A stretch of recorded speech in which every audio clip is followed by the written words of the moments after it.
अस्सलाम वालेकुम दोस्तों, आज का हमारा सबक है प्रोनाउन के बारे में। प्रोनाउन के कुल 7 इकसाम हैं, जिनमें के पर्सनल प्रोनाउन जो कि किसी भी शख्स को रेफर करता है, जैसे ही और शी। इसके बाद है रिफ्लेक्सिव प्रोनाउन जो कि रेफर बैक करता है सब्जेक्ट को, यानी सब्जेक्ट की तरफ उनकी अक्कासी करता है।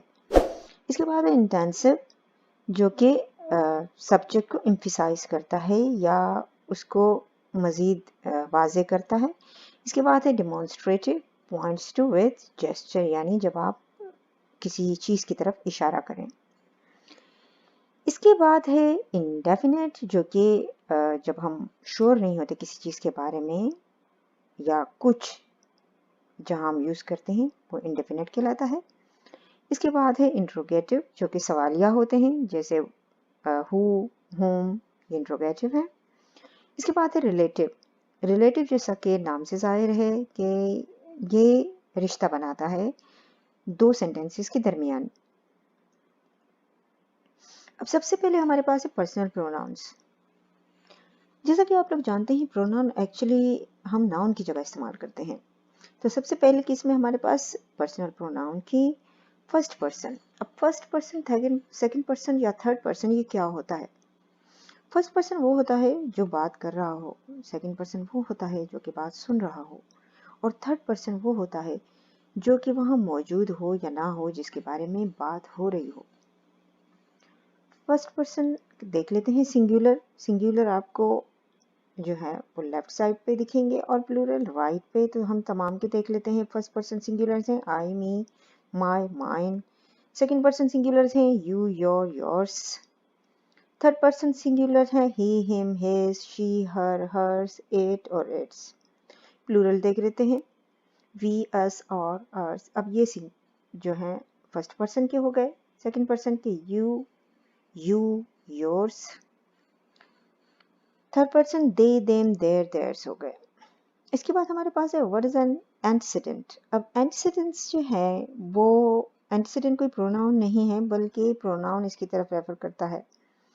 जैसा कि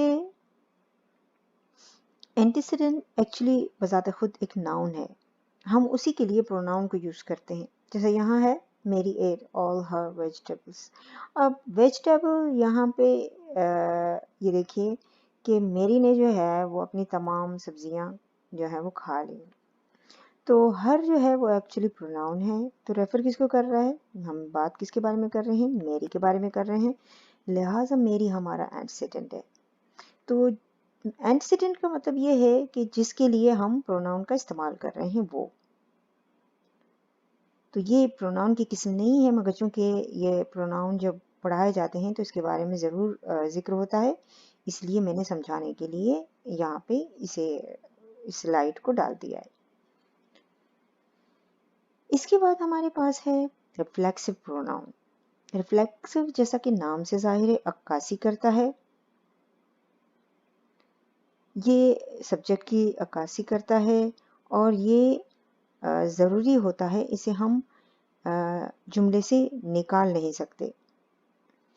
अब जुमले से निकालने की बात मैं इसलिए कर रही हूँ क्योंकि रिफ्लेक्सिव और इंटेंसिव ये दोनों एक ही तरीके से लिखे जाते हैं, मगर फ़र्क उनका यही है कि इंटेंसिव को हम जुमले से अगर निकाल भी दें तब भी उसका मतलब जो है वो वाज़ेह रहता है, जबकि रिफ्लेक्सिव को हम नहीं निकाल सकते।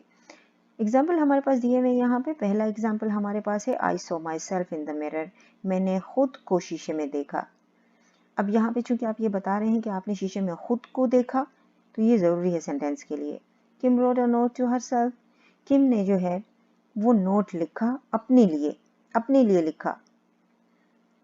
दे सर्व देमसेल्व्स लास्ट, उन्होंने जो है वो लास्ट में खाया, या हम ये कहेंगे या लास्ट में जो भी है सर्व किया। तो यहाँ पे ये ज़रूरी है। तो जब ज़रूरी होता है उसे हम रहने देते हैं, जो ज़रूरी ना हो और निकाल दिया जाए और फिर भी उसकी सेंटेंस की मीनिंग बन रही हो, तो वो फिर इंटेंसिव के ज़िम्मे में आता है, जबकि दोनों में ही सेल्फ या सेल्फ्स यूज़ होता है। अब ये रिफ्लेक्सिव है या इंटेंसिव है, उसको देखने के लिए क्या होता है कि उसमें सेल्फ या सेल्व आता है, जैसे कि मैंने आपको बता दिया। अब यहाँ पर हमारे पास इंटेंसिव है। इंटेंसिव भी सेम रिफ्लेक्सिव की तरह लिखा जाता है, लेकिन फ़र्क सिर्फ ये है कि इंटेंसिव को हम जुमले से निकाल दें तब भी हमारे जुमले की सेंस बनती है। जैसा कि यहाँ पर एग्जाम्पल नंबर 1 हमारे पास दिया हुआ है, आई माई सेल्फ सो हिम, मैंने खुद उसको देखा। अब मैंने खुद उसे देखा या मैंने उसे देखा एक ही बात है, लिहाजा ये इंटेंसिव है। इसके बाद है she herself organise the concert. अब उसने खुद जो है ऑर्गेनाइज किया कॉन्सर्ट को, या उसने ऑर्गेनाइज किया कॉन्सर्ट को, एक ही बात है। इसके बाद है the president himself has denied the rumour. अब प्रेसिडेंट जो है उसने खुद जो है वो इस अफवाह को गलत कहा या डिनाई किया उससे, या फिर हम ये कह लें यहाँ पे, अब ये जो खुद का वर्ड है वो हिमसेल्फ और हरसेल्फ, जब हम उसके खुद के लिए इस्तेमाल करते हैं तो इसे हम निकाल भी सकते हैं जब इसकी ज़रूरत। यहाँ पे देख लीजिए, ये इतना इम्पोर्टेंट नहीं, फिर भी जुमला जो है वो वही सेम मीनिंग पेश कर रहा है। The principal herself congratulated us, principal ने खुद हमें मुबारकबाद दी। तो अगर इसे जुमले से निकाल भी दिया जाए तब भी जुमला आपका जो है वो सेम मीनिंग प्रेजेंट करता है, ये इंटेंसिव है। अगर नहीं करता तो वो रिफ्लेक्सिव हो जाएगा, फिर वो ज़रूरी है उसको रखना। अब है डिमॉन्स्ट्रेटिव प्रोनाउन। अब डिमॉन्स्ट्रेटिव प्रोनाउन क्या है? दिस दैट, जब आप किसी चीज़ की तरफ इशारा करते हैं, डिमॉन्स्ट्रेट करते हैं, दिस दैट। अब दिस और दैट जो है वो सिंगुलर हैं, दीज और दोज जो है वो प्लूरल हैं। Point out specific place or person or thing. I hate this. Did Megan give you that? She wants these. Will you be using those? तो ये जो है this, that या these, those, ये demonstrative कहलाते हैं। उसके बाद हमारे पास है यहाँ पर indefinite pronoun। अब indefinite pronoun क्या है? ये भी किसी ज़ाहिर है कि प्रोनाउन जो है वो नाउन की जगह इस्तेमाल करते हैं, तो किसी न किसी शख्स, किसी जगह, किसी चीज़ को ही रेफर करेगा। लेकिन यहाँ पे यह है कि दैट मे और नॉट बी स्पेसिफिकली नेम्ड, जब हम कोई मखसूस नाम नहीं देते, जैसे कि बोथ, ईच, सम, मैनी, फ्यू, सम, नन, ऑल। यहाँ पे ये कुछ जो हम बातचीत में कॉमन यूज़ करते हैं वो मैंने यहाँ पे ये चार्ट बना के दिया है, ये आपको याद करना होगा। अब जैसा कहें सम लाइक इट हॉट, कुछ जो है वो इसे गर्म पसंद करते हैं। नन वांट्स इट कोल्ड, किसी को भी ठंडा पसंद नहीं। ऑल आर हैप्पी, सारे खुश हैं। All are equal but some are more equal, तमाम बराबर हैं मगर कुछ ज़्यादा जो है वो बराबर। इक्वल तो बराबरी के उसमें आता है।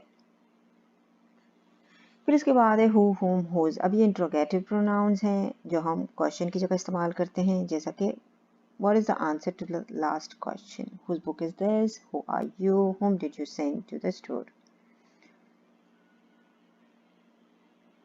ये तमाम यहाँ पे आ गए। जैसा कि What is the answer to the last question? Last वाले क्वेश्चन का क्या आंसर था? Whose book is this? ये किसकी किताब है? Who are you? तुम कौन हो? Whom did you send to the store? तुमने स्टोर पे किसको भेजा है? तो ये इंट्रोगेटिव है क्योंकि ये क्वेश्चन वर्ड से स्टार्ट होते हैं। इसके बाद है रिलेटिव, जो कि रिश्ते को जाहिर करते हैं, जो रिश्ता बनाते हैं, जो कि कंजक्शन की तरह इस्तेमाल होते हैं।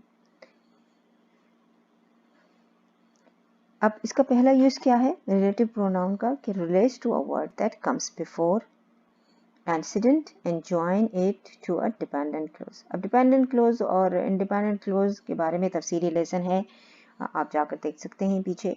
अगर आपको क्लोज के बारे में इंफॉर्मेशन नहीं है तो जाके पढ़िए उसे। और दूसरा इसका काम क्या है कि ये प्रोनाउन के लिए कनेक्टर का काम करता है। शी इज़ अ वुमन, ये एक सेंटेंस है। दूसरा सेंटेंस है शी रन्स फॉर मेयर। अब हम इन दोनों को ज्वाइन करके, क्योंकि हम एक ही के बारे में बात कर रहे हैं, हमारा सब्जेक्ट एक ही है, लिहाजा हम इसे एक सेंटेंस में चेंज करने के लिए यहाँ पर रिलेटिव प्रोनाउन का इस्तेमाल करते हैं, जो कि है who. She is the woman who runs for mayor, तो यहाँ पे ये एक ही हो गया। तो हु जो है यहाँ पे एक्चुअली रिलेटिव प्रोनाउन है जो इन दोनों को मिला रहा है, और ये क्या काम कर रहा है, कंजक्शन का काम कर रहा है। ये सबऑर्डिनेटिंग कंजक्शन भी कहलाता है। You saw the house, it is historical landmark. अब इन दोनों को एक ही हम बनाएंगे, the house that you saw is the historical landmark. Exercise कर लेते हैं। यहाँ पर हमारे पास पहले नंबर पे दिया हुआ है choose the right pronoun to correctly finish this sentences. Multiple choices हैं। नंबर 1 हमारे पास है dash need to follow me closely. अब किसको आप कहेंगे ये?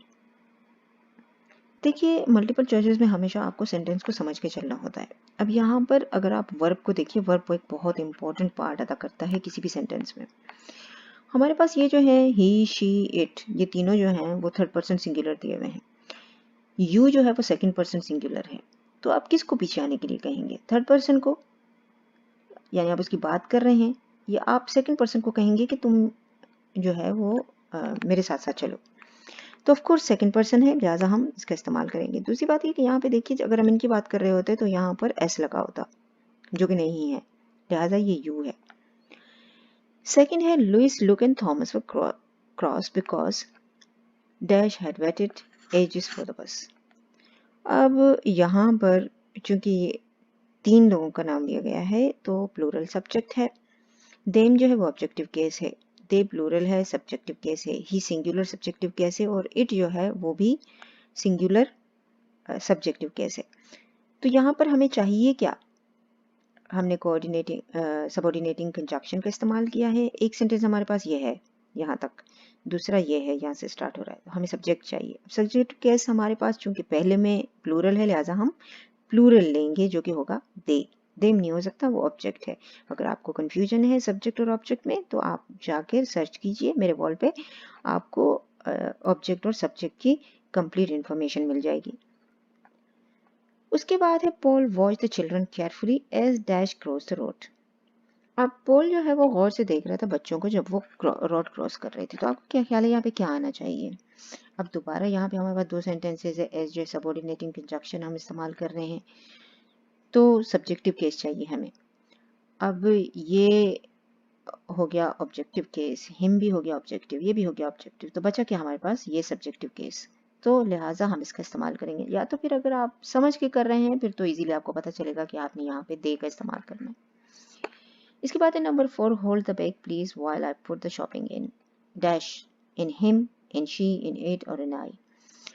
तो यहाँ पे बैग को जो है वो ज़रा पकड़ो तो मैं इसमें जो भी सामान है वो डाल लूँ। तो किस में? बैग क्या है? हम बैग के बारे में बात कर रहे हैं। बैग जो है वो एक्चुअली एंटीसीडेंट है जिसके लिए हमने प्रोनाउन का इस्तेमाल करना है। तो चूंकि ये बेजान है तो ज़ाहिर हिम तो हो नहीं सकता, ये कोई लड़का तो है नहीं, ना ये कोई लड़की है, ना ये मैं हूँ, तो क्या होगा? इट। इसलिए मैंने आपको पीछे एंटीसीडेंट के बारे में बताया था। इसके बाद है Melanie and I are going soon so you can come with we, they, them, us. अब यहाँ पे हमें ऑब्जेक्टिव केस चाहिए क्योंकि हमारे पास प्रीपोजिशन है, तो हमें ऑब्जेक्ट ऑफ प्रीपोजिशन चाहिए।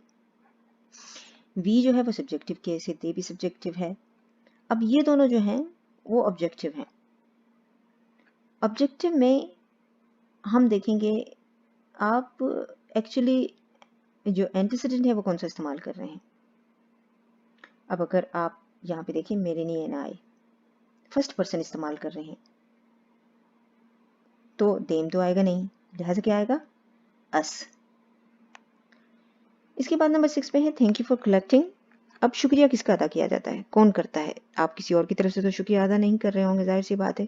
तो यहाँ पर ही, शी, दे और मी ये दिए हुए हैं, लिहाजा हम किसका इस्तेमाल करेंगे? मी का।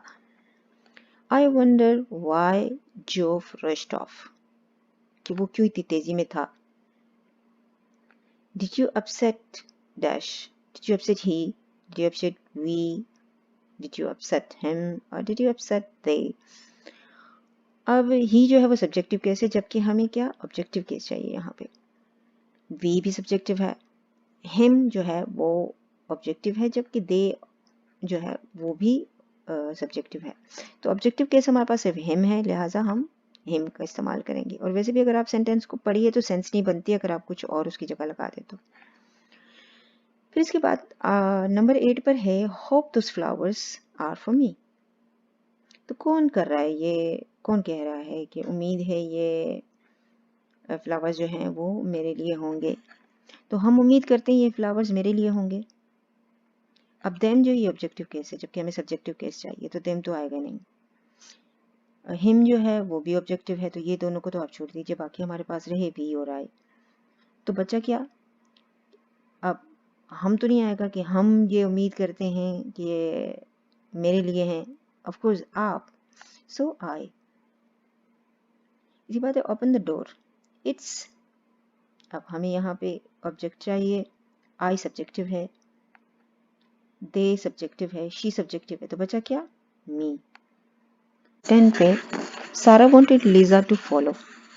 अब सारा वांटेड लीजा टू फॉलो, यहाँ पे देखते हैं हमें चाहिए ऑब्जेक्टिव केस जो कि सिंगुलर हो, क्योंकि एंटीसीडेंट हमारा यहाँ पे जो है वो है सिंगुलर, जो कि है सारा, और ऑब्जेक्टिव केस होना चाहिए। तो अब देखते हैं अब शी है, यहाँ पे आई है, दे है, हर है। सिंगुलर जो है वो शी भी है, लेकिन ये सब्जेक्टिव केस है। आई है, ये सिंगुलर है मगर ये भी सब्जेक्टिव केस है। दे है, प्लूरल है, प्लूरल तो हमें चाहिए नहीं, तो बाकी क्या बचा हमारे पास? हैर। तो ये था आज का सबक। उम्मीद करती हूँ कि आपको अच्छे से समझ आ गया होगा। अगर कोई मुश्किल है तो आप मुझे ईमेल कर सकते हैं, मैं मज़ीद इसका खुलासा कर दूंगी आपके लिए। मगर मेरा मशवरा यही होगा आपको कि आगे बढ़ने से पहले आप जो हैं वो सेंटेंस की जो फॉर्मेशन है उसे अच्छी तरह समझ लें। उसके लिए आप जो है वो क्लोजेस देखिए और सब्जेक्ट और ऑब्जेक्ट को ज़रूर देखिए, ताकि आपको इसमें आसानी रहे। अगले लेसन तक के लिए इजाज़त दीजिएगा। अल्लाह हाफिज़।